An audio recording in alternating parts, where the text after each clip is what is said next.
Now we got the new velocity stacks here, and there are labeled 1, 2, and 3.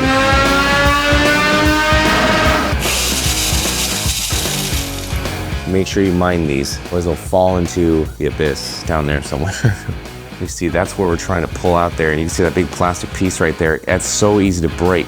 And we also saw our top speed there indicated is about 148, 149, right around that area. The 6.6 is even faster than the 7.1 we got from the CF Moto 675 SS.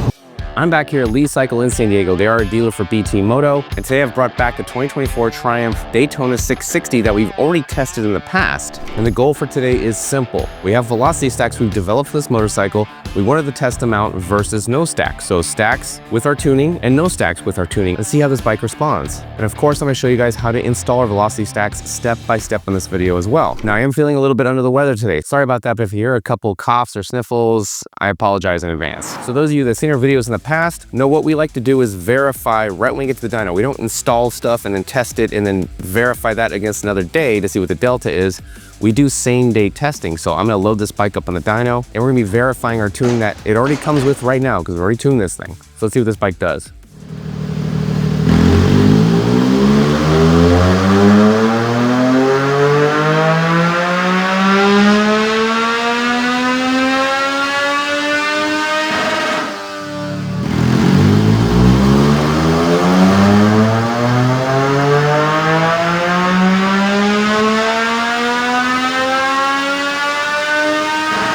So we got some good numbers here. We got 91 rear wheel horsepower, and you can see right here, we're at 88 degrees in the dyno cell right now. Not exactly a cold day, so she's performing pretty well for what she's got. And again, completely stock bike with the exception of a pipe the customer has on it. Stock airbox, stock filter, stock everything. 91 rear wheel horsepower, doing good. Now the reason we like to do same day testing is very simple. The variables in which we make a power number are so vast, it's hard to nail down. So we want to make those variables as little as possible, or as few as possible. So on this bike, for example, here, we want to make sure we have the same strap, same day, same tank of fuel, same dyno, same everything. And that's how we're going to conduct our testing to see our delta and what we've gained from those velocity stacks we're going to install today. So now we've seen what the bike does without the velocity stacks and our tuning. We're gonna start to tear this thing apart. I'm gonna walk you guys through this step by step and show you how to install our velocity stacks on the 660. Now, these velocity stacks are good for not only the Daytona, but also the Trident, which came with the new motor in 2026. It's actually the same motor as the Daytona 660. And for the Daytona, this is good for 24 plus bikes. Of course, they changed the look in 26, but it is the same engine, same way to tear this thing apart. So first thing you gotta do is release the back seat. That comes and slides out. Then after that, you're gonna have two 5s here. There's gonna be one Allen there and one Allen there. You remove both of those, and the rear seat comes right out just like that. So you have this number 5 here. It's on top of the tank. It holds this plastic strip that goes across the tank. 5 there and a 5 there. And this piece should pull right out just like this. All right, so there's a popper in here, right in there. That's so you can pull off these side pieces. So go ahead and pop that thing out. Let's see how this goes real quick. There we go, and it pulls out backwards. There we go, on both sides. Then aside here, what I like to do is I can pull these out. This should go just like that, on both sides. Then we're gonna move these top number 5s right here. Now releasing this will allow us to move this fairing. So once you pop that out, there's a rib right here, I just pull this out, and that gives me enough room here to kind of work around here, so I have to pull off the whole side fairing. It doesn't make any sense to me. Then next we're gonna pull off these number 5s right here on both sides.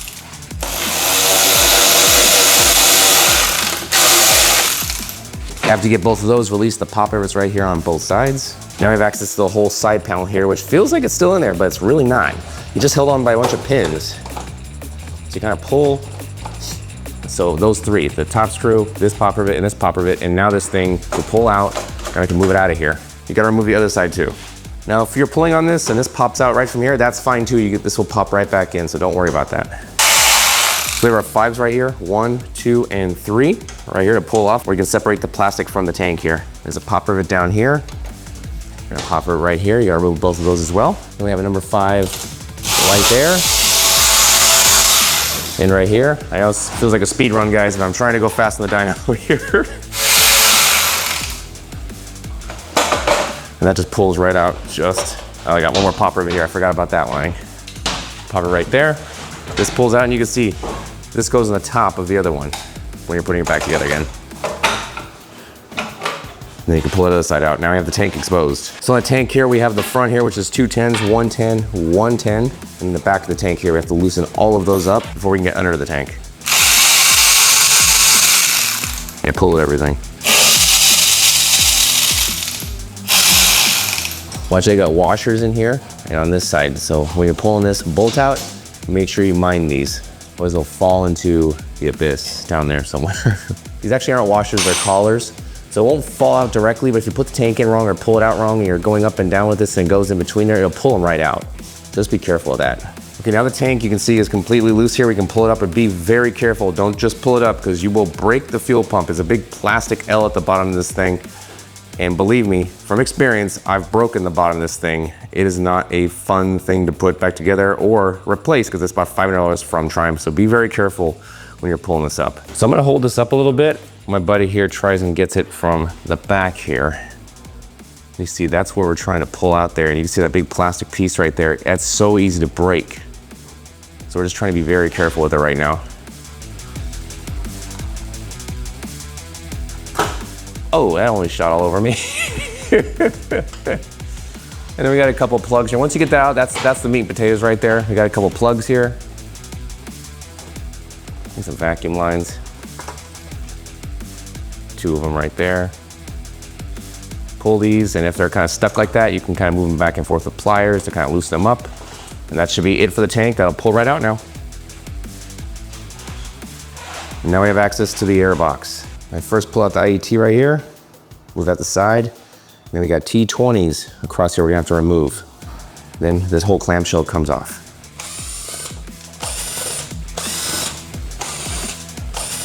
All right, now we've loosened everything up here. The clamshell comes right out just like that. Now we've exposed the stacks and the air filter. Now this is all exposed, we can get to the actual screws down here.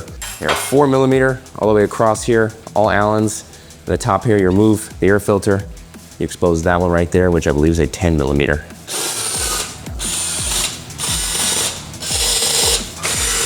Actually, that's an 8 right there. I said it was a 10. Yeah. So I was wrong. That's an 8. That's very strong. All right. 8. We have a zip tie right here we have to cut. This connected to the harness right here. We have to detach the harness from the air box. And we also have a zip tie right here. And you can see we have a push pin right here. We're gonna push this out as well. So what we do, we actually cut the zip tie right here because there's actually a fitting right there. So it makes it easier to put a new zip tie. So 3 zip ties, and we got a breather hose. Now it should pull out. Oh, here we got this. Here you go. So it pulls out just like that. What this? It's got a nose. We're pulling out the OEM velocity stacks, these plastic things. Go ahead and pull it out. They're glued in. Just pull it out, and you're gonna have to detach the glue. I've re-glued these in before, so that's why the glue's coming out so easily, but the OEM glue is kind of junk and it just really sticks on everything.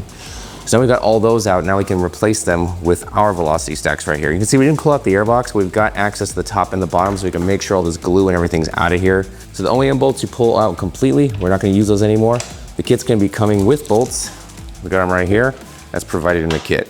Now we got the new velocity stacks here, and they are labeled 1, 2, and 3. Now they're pretty easy because you kind of follow the same principle that came from the stock ones, which is short, medium-sized, tall-sized. And you can see the 1 fits perfectly back, rear end 1.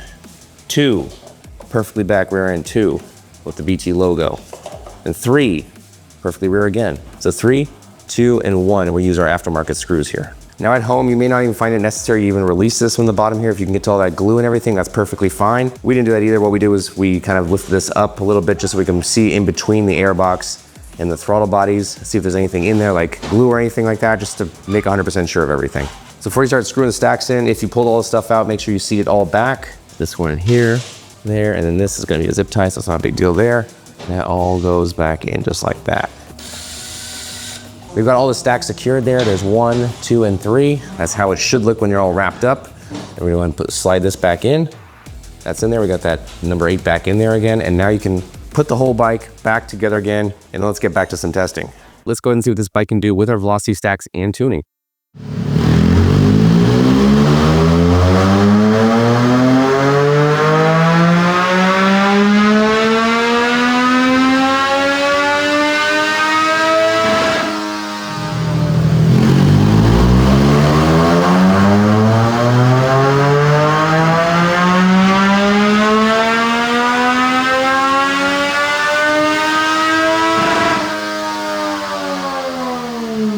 Let's check out the numbers here. We have 92 versus 91 rear wheel horsepower. And you're probably sitting there going, that doesn't make a whole lot of sense. You put velocity stacks in here, you gained only 1 horsepower. Well, there's a lot more to that story here. So let's go over it. Red is going to be with our velocity stacks. Blue is going to be without the velocity stacks. Both of these are tuned runs. And you can see the glaring part right here is up top, right there. I'm going to zoom in right here. You can see here, this gain is going to start right here at about 11,000 RPM.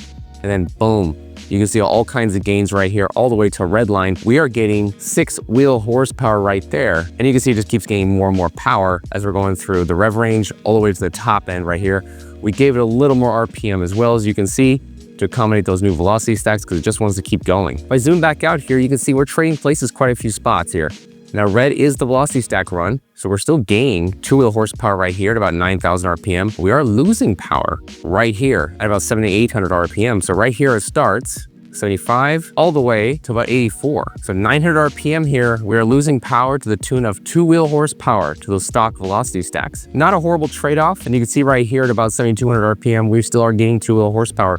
So it trades off all the way down below there. But at the very top where it matters, that's where we're getting all our power. That's where everyone complains that the bike doesn't have top speed, doesn't have a top end. We're trying to give it as much as we possibly can here. Now let's see what completely stock look like on this motorcycle. So we have the same here, red for stacks, blue for tune, and green is going to be completely stock, no tuning. And that green is right there at 89 rear wheel horsepower versus 91 for tuned and 92 with stacks. And you can see the RPM is definitely falling quite a bit short, but even right there in green, we're seeing 85 wheel horsepower versus 90. And it actually is not gaining anywhere. The only place it looks kind of similar where it starts separating is right around here. And that's going to be 7,000 RPM. Below that, we're about the same everywhere, except for way down low. And you can see it's actually losing power down there at about 2,000 RPM. It doesn't just take off from lights. You're not really gonna notice that so much. You're really gonna notice right around here in the mid-range, which is all about the same. And then of course, if you're racing or you're at that top end, you will definitely notice a large difference between stock and with stacks. Now, we all know the Daytona 660 is not a powerhouse. We're not even making 100 wheel horsepower, and this bike weighs 443 pounds wet. That means fully fueled with all its fluids. A lot of the bikes I ride have more than double that to the tire and weigh less, low 400s. So get this bike a little bit faster because we've been getting complaints of top speeds being an issue on this bike. People try to ring this bike out, it doesn't get above a certain top speed. Every little bit helps, especially 6 wheel horsepower up top with our velocity stacks. Now this is an easy plug and play modification. Yeah, there's some work involved, but if you wanted to put this thing back to stock, you can glue the stock velocity stacks back in. It's pretty easy. And with our tuning, we're able to extend that RPM limiter out a little bit more, make some more adjustments in the ECU to fine tune our velocity stacks for the bike, to squeeze every ounce of power we possibly can reliably. And anyone that watches our channel knows it doesn't just stop with wide open throttle pulls. We did partial throttle pulls in this motorcycle just to ensure everything feels good, not just wide open throttle, but when you're taking off from the light, when you're tipping in, when you're letting off the throttle, the decel fueling, the throttle response. All this goes into our tuning. And we don't just test it on the dyno, we test it on the road, which is where I'm gonna go right now, because we're gonna test to see how fast this bike will go, and also test GPS to see if we can shave some time off that 20 through 100 mile per hour, and see if we can gain some top speed from what we saw before in our review video. So let's get going. We're back testing the rideability of the Daytona 660 after velocity stack install. So far, light to light have been testing. It's been great, no issues. And like I said before, this is the most important aspect of tuning, is seeing how good the bike is where the rubber meets the road, because we can extend the throttle response as much as we want, but if it feels horrible, we're actually on the road with the bike. What's the point of it, right? And there's been plenty of features we've tested that worked great in the dyno and did not work great on the street whatsoever. So that's why we do this. Overall, with the install of the velocity stacks, I'm not noticing any power decrease down low or in the mid-range. The rideability is perfect. I'm not noticing any problem maintaining the throttle. That means holding a speed and the bike possibly feeling jerky. That's not happening whatsoever. It's holding nice. This bike feels just as it does pre-install of the velocity stacks. Feels just as good in the low and mid-range. And usually from velocity stacks, you see us do a trade-off. There's power up top. We're trading off all the power down low. And that's not the case with a lot of our velocity stacks, because we tailor our parts specifically to the rideability of the motorcycle, being the Triumph. This isn't a full-on race bike. We know people can be riding this in the street, and if they do that, we need to make sure the rideability is perfect on the street. That means low and mid-range. But speaking of the top end, let's see exactly how fast this bike goes now. All right, I'm here getting the 20 through 100 and possible top speed now. Stock, we did 7.5. Tuned, we did a 7.3. And let's see what this does now with the velocity stacks.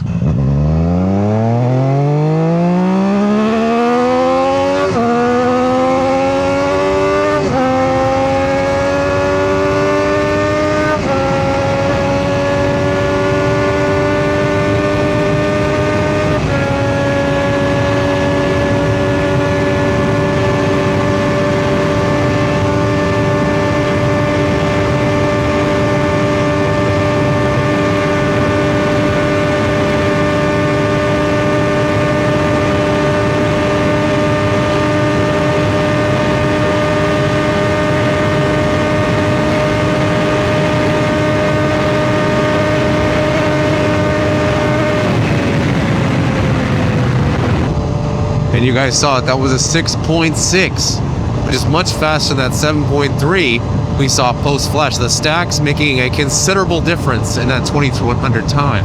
The 6.6 is even faster than the 7.1 we got from the CF Moto 675 SS, which ran a 7.1. And we also saw our top speed there indicated is about 148, 149, right around that area. And on GPS it was 143. So Velocity Stack's really livening this bike up. And I'm not seeing any negatives to getting it done. Because of the extended RPM, we're able to hold that power band a little bit longer, and the extra power really helped us where it mattered.